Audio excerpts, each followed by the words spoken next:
if you like the video, subscribe and you'll be notified anytime I come out with new content. Just hit the notification button and it'll notify you every time. And with that, let's get to the video. Okay, here we go. Today's video is a request from a subscriber. I always encourage leaving comments or leaving suggestions for future content and requests of things that you want to know how to do and maybe I know how to do. And this particular request is something that I know how to do, so I'm going to do my best to explain it to you. This is a Dell computer tower. This was from the early 2000s, around 2004, I believe, when this was built. Now, it was hard to come up with an old tower. They're hard to get your hands on now. The PCs are a lot different now. This is that group of very familiar PCs. This is when Dell was really hitting big. They're big now, but they were big in a different way then, I think. I think people were buying more PCs back then, desktops. So this is a tower, and this is actually, for the time, this was a very advanced tower. It was quick. It had a lot of processing power, and for the time it had a big hard drive.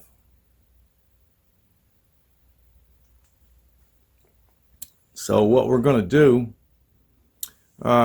there's a big movement to recycle these things, get them out of your households, and even with the more modern ones that you have, because these things do have precious metals in them. Every one of them has at least around $90 worth of precious metals in them. But to get that $90 worth of metal out requires a lot of work and a lot of pollution. You end up harming the environment if you attempt to get these precious metals out of these units. They do get recycled in a recycling facility. Supposedly they're sent to a facility that handles the bad waste that is in these units and pulls out all the good metals and recycles it. So people nowadays want to recycle these things, but in order to take them to a recycling center, you want to remove your hard drive. You never want to turn one of these in with your hard drive in it. Because anything on that hard drive, even if you've wiped that hard drive with a program, all that does when you delete or you empty your waste basket on Windows, it says this will permanently delete everything on this drive. Well, it doesn't.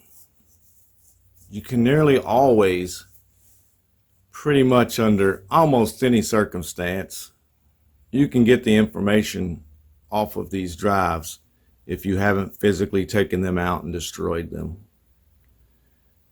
Windows, when you delete, it doesn't write over. It just takes away the part on that program in the directory that tells it where to get that information. So you can just take another program that's specifically written to find things on a hard drive, and all that information is still on there. It just doesn't have a name on it. So you can take another program and mine that stuff out. And people do. So you don't want to turn one of these in or put it in the trash or sell it at a flea market without taking the hard drive out. And that's what I'm going to do today. I'm going to show you how to take the hard drive out. So the back of the case on these units have screws, and usually it's 6 to 8. You don't have to take all of those out. You can just disassemble this whole thing, but you take them all off of one side. And usually, now all these cases are different, so I'm just going over this one. Usually you take off the screws off of one side and you pull that one side off. I'm going to see if I can pull this one off now.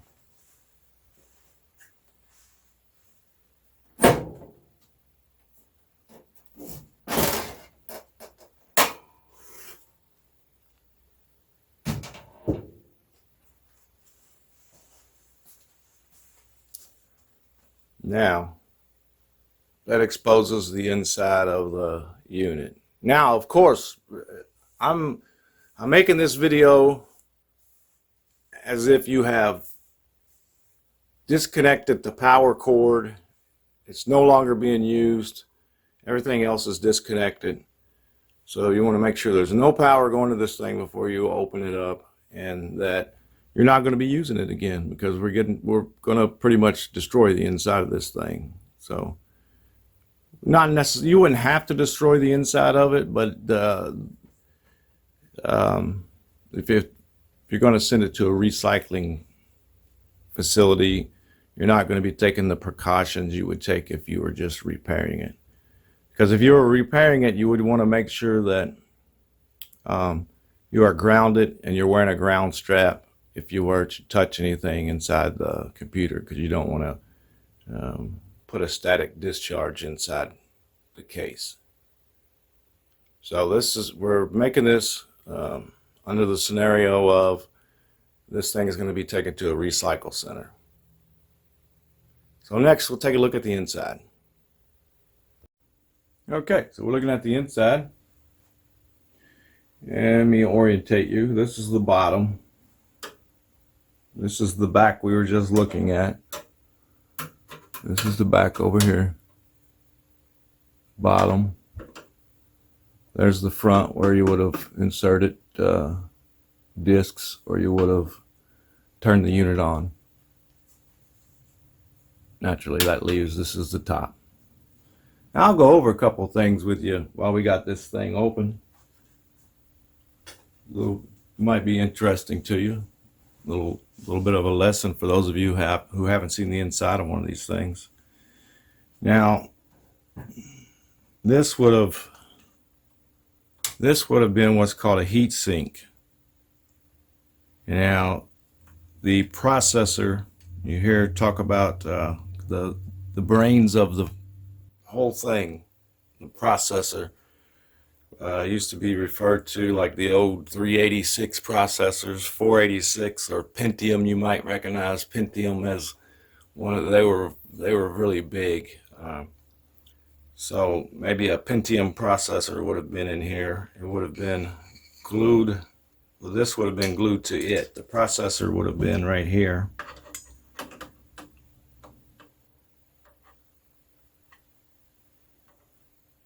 And actually the processor is still in there. So that's interesting.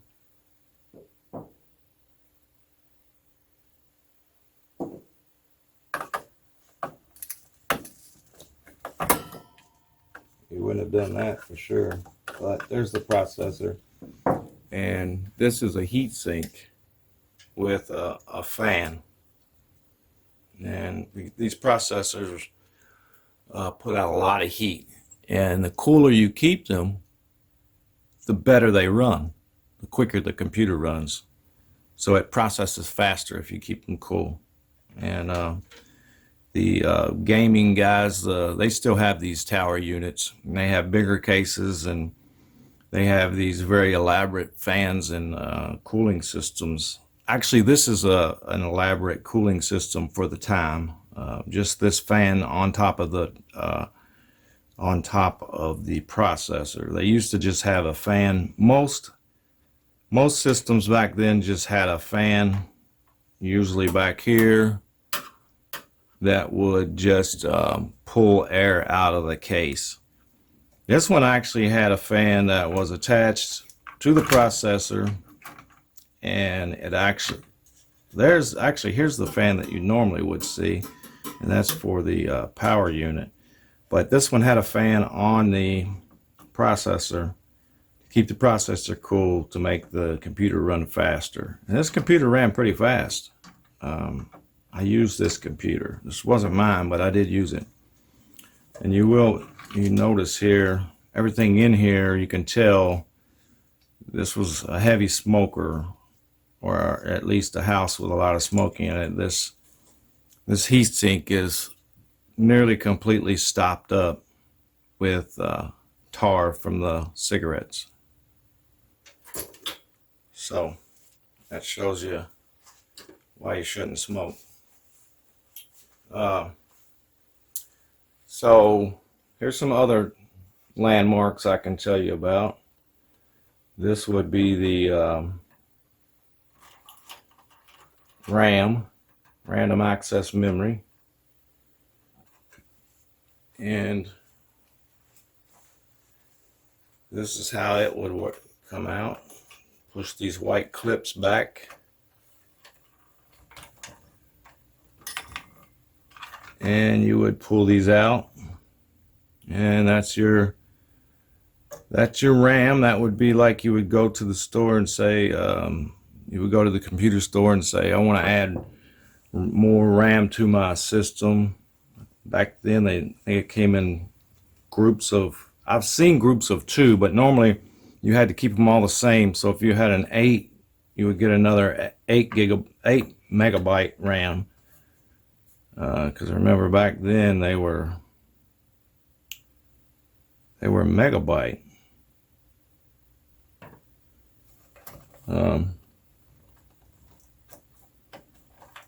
So this one here, this is an 8. So they were both 8. They were both 8s. So this one had a lot of memory in it for its time. More heat sinks. These are other important parts of the system that you want to keep cool. So these metal pieces like this, these draw heat away from the processing board. This is what used to be referred to as, or still is, but used to be referred to as the motherboard. Now, even though this is a very advanced system for its time, originally the motherboards that went in these things, they were the size of the whole case. And this one had become so advanced that the motherboard was just down to this size. Now today you can buy a complete PC system, a complete system available on a thumb drive. And that comes with memory, hard drive, everything. And it's the size of a thumb drive. And you can just plug it into something and power it up, and you can run all your stuff off of it, and it's just a thumb drive. Pretty neat. Okay, this one, since it's more in a more advanced system for its time, in the earlier cases you would have had a ribbon, like a cream-colored ribbon that attached to all these devices. Now these are your devices. This would be like your DVD drive up here. This would be like a floppy, a 3.5 floppy disk drive. Well, that's weird. I haven't said that in a long time. And let's see what this one is. I'm not sure. Let me take a look at the front of the case.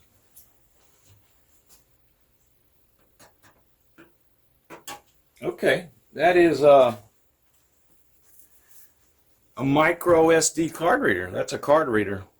That's pretty neat. Very advanced for its time. This was the early 2000s. I didn't even know they were using micro SD cards then. It has all the size micro SD cards on there, and it has 2 extra or 4 extra USB ports. So this device here was really interesting for its time. Very interesting for its time. That will be a nice piece to have on your unit now. Okay, so that leaves, this is the hard drive. In this unit, this is the hard drive.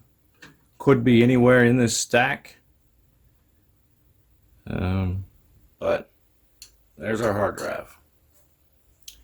When I get it out, I will show it to you.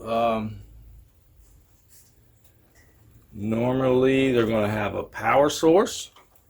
And this is the power source in this one. And it goes right here to the power bank.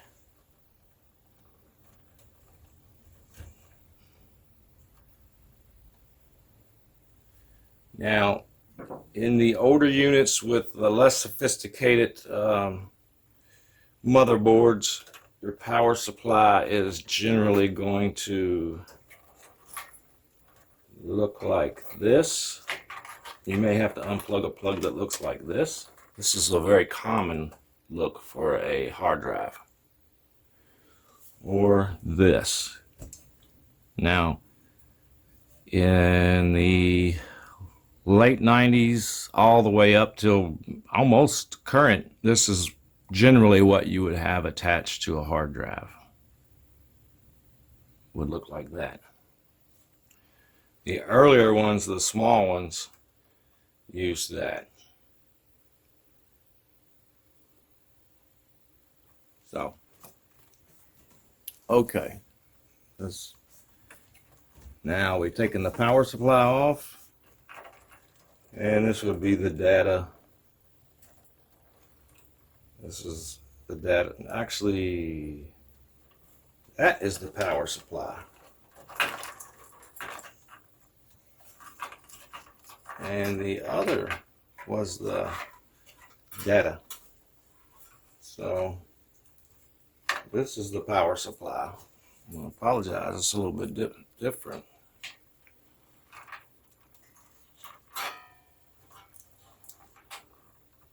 Yeah. Okay, so there we go. This, I guess, went to I guess that's the disk controller that it went to. Now, another thing I can show you inside one of these units. Now, you saw me take out the memory. Now, if you're careful and you take this memory out and you just pull let me get this out of the way for you. You pull the 2 pins, the 2 clips on either side, pull them down, and then the memory pulls out real easy. Now this stuff's worth something now. And I know some of the different sizes and different pin types have become rare because people have destroyed them and recycled them. It is worth just pulling these out. Do a quick Google search for what you find. You can pull the numbers directly off the chip.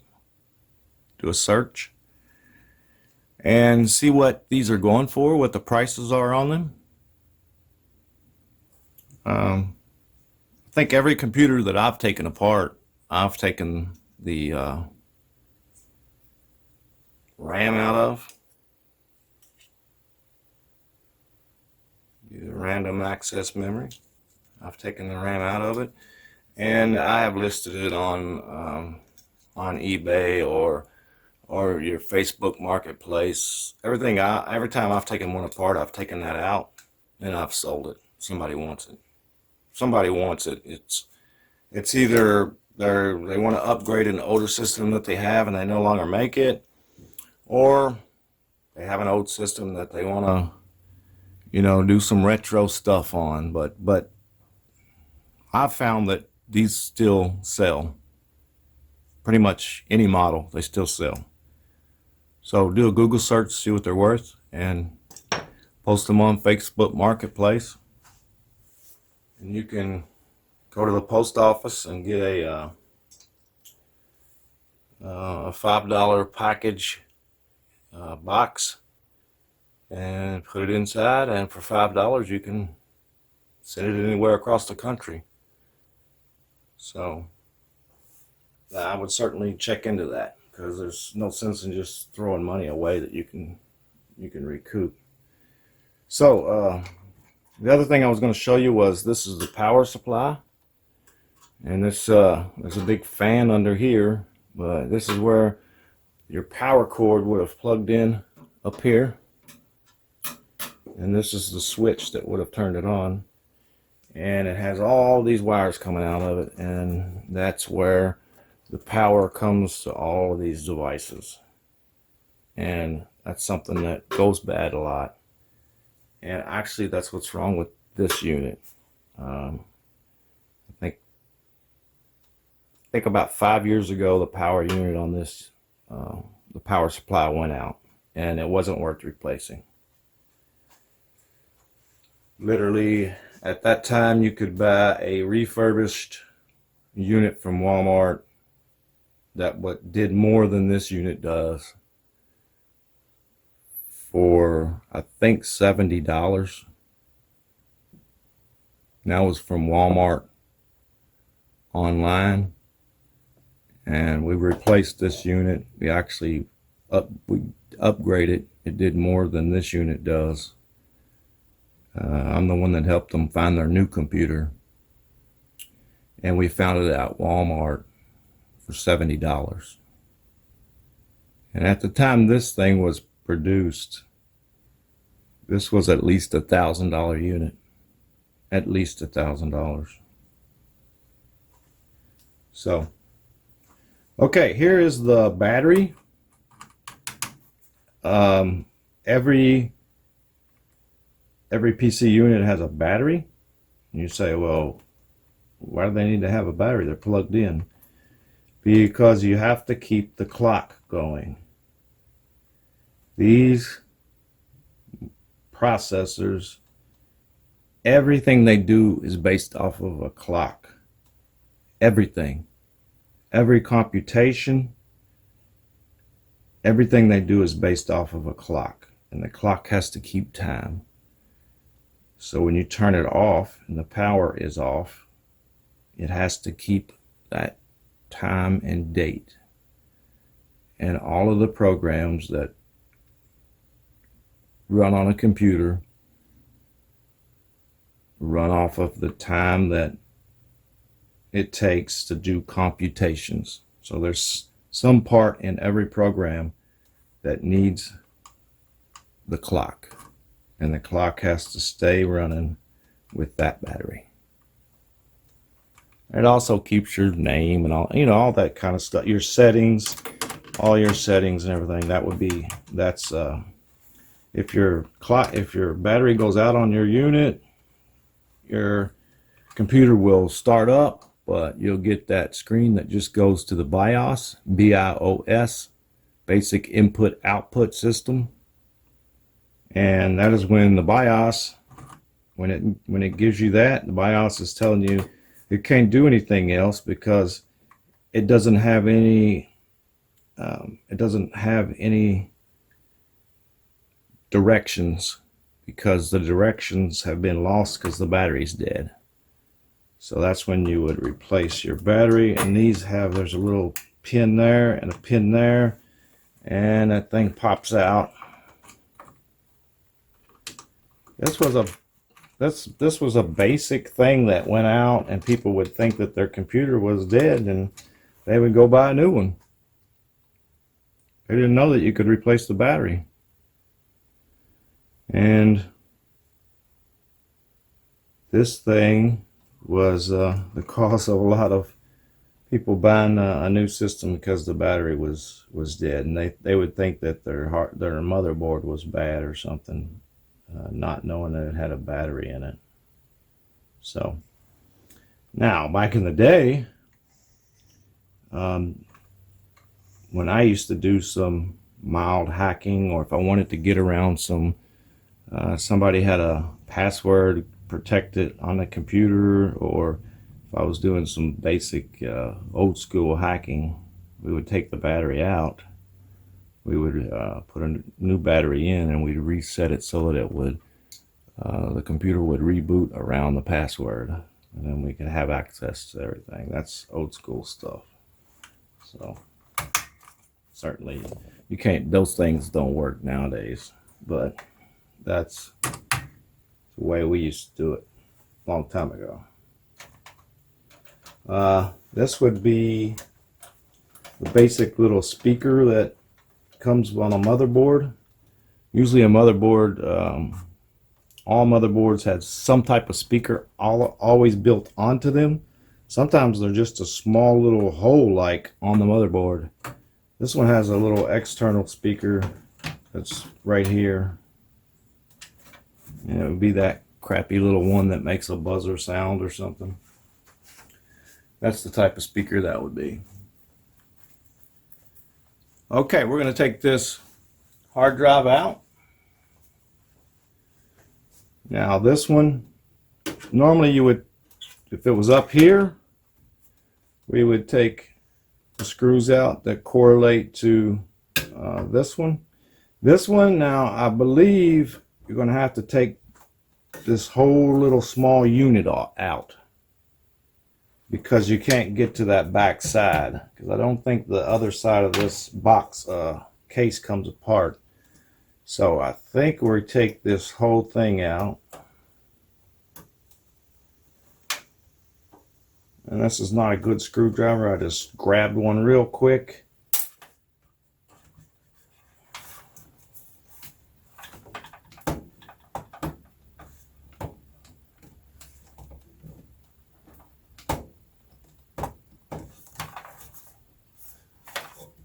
Okay, you know what? We're going to have to see.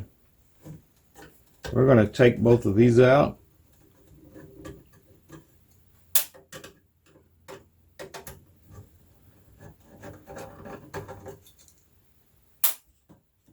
All right, this one's attached on both sides. So the back side must come out, because I don't think they would require you to take this whole unit apart to get this out. So there we go. That's what I thought. I knew that you wouldn't have to disassemble this whole case to take this hard drive out. So you'll have to wiggle stuff around, but remember that these devices are made to slide in and out. They're not meant to be not ever used again.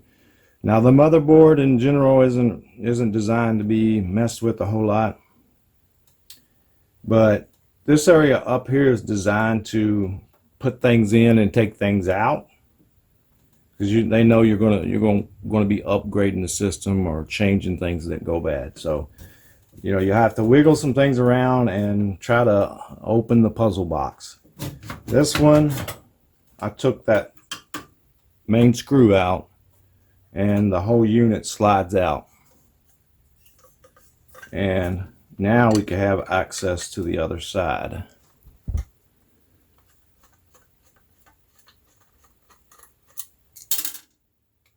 Now remember, you wouldn't be throwing the screws around like this if you were just taking this hard drive out. This computer is junk. It's going to be recycled. So now you have the hard drive.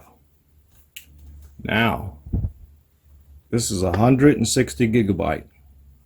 Western Digital, they still make, they're a huge maker of hard drives. They're still one of the leaders.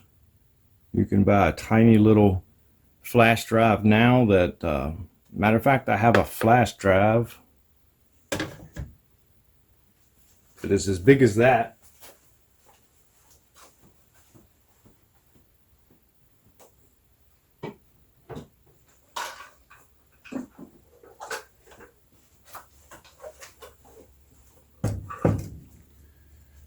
Okay, this one is twice the size of this one.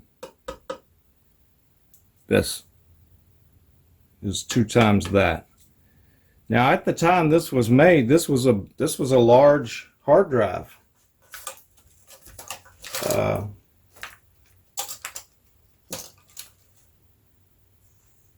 I think this right here is 500 gigabytes. So it's, almost, was it 3 times that? That's how far we've come. So, pretty neat. This is a USB flash drive, and it is 32 gigabytes, and I think I paid $3 for this. This would have cost you $250. So that's interesting. Okay, so now you have the hard drive. Now it's up to you what to do with it. You're going to put it in a closet, in a box, and just keep it the rest of your life. If you're afraid of information getting out, do not throw this in the garbage. You'll want to manually destroy this with a sledgehammer. They have, I think they have some grinders or something that'll grind. It'd take quite a bit to grind this, but you will have to physically destroy this with an axe or a hammer to assure that nothing could be read off of it. That's up to you how you do that, but here it is. Here's the hard drive, and that has been my little intro to desktops, home computers, PCs. It's a little bit of information on how they operate. And I think that's gonna about do it. Okay, that's gonna do it for this episode.